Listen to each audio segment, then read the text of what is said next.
This WhatsApp group is not for ordinary communication. It is a powerhouse where Silicon Valley and Israeli officials exchange ideas and find ways to defend Israel in the media, academia, and business world.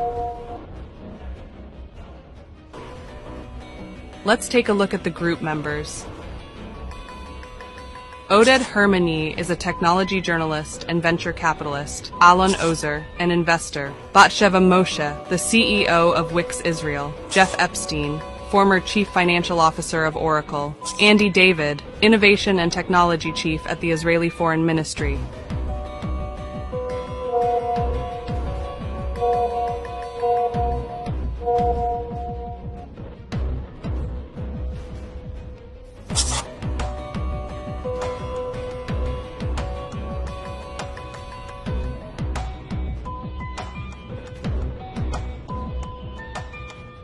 The group is led by the companies J Ventures and Wix, which are important members of the U.S.'s Silicon Valley. There are also several lawyers from the American Israel Public Affairs Committee.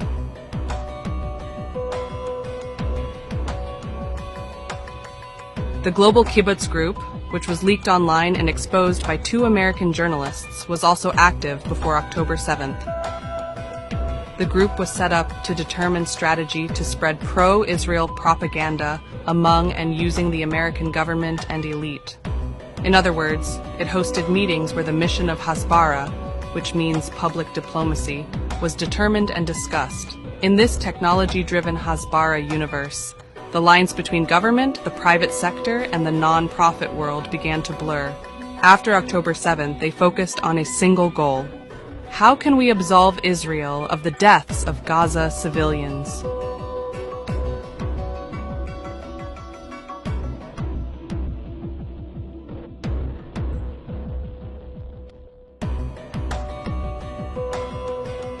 A few days after the October 7th Hamas attack, Israeli Army spokesman Lieutenant Colonel Jonathan Conricus held an informational meeting via Zoom with supporters of Israel in Silicon Valley.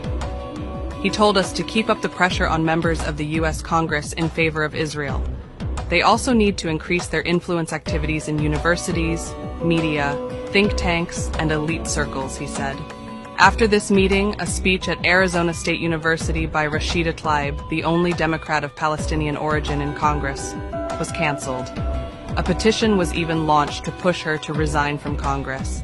The Hasbara-focused tech world has now become the second battlefield. Under decisions taken by the group, those who try to smear Israel through social media will be identified, pro-Palestinian employees will be fired, and their speech will be blocked. Ad campaigns will be launched to help buy equipment for the Israeli army. These campaigns resulted in Amazon.com removing t-shirts and other products that carried the slogan, "From river to the sea, Palestine will be free." It was also decided to develop and fund 2 types of artificial intelligence with facial recognition technology to remove anti-Semitic posts and for the Israeli army to recognize hostages. J Ventures raised millions of dollars for billboards to be placed in Canada, Las Vegas, New York, and London at the behest of the Israeli Foreign Ministry.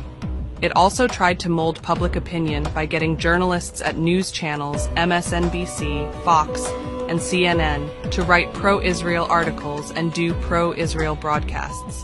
The Hasbara Association works to provide propaganda training to pro-Israel groups in the United States and Canada. Information about a meeting, which invited Tamar Schwarzbard, the Israeli Foreign Ministry digital diplomacy chief, after October 7th, was among the leaked documents. Schwarzbard addressed the group getting propaganda training as follows.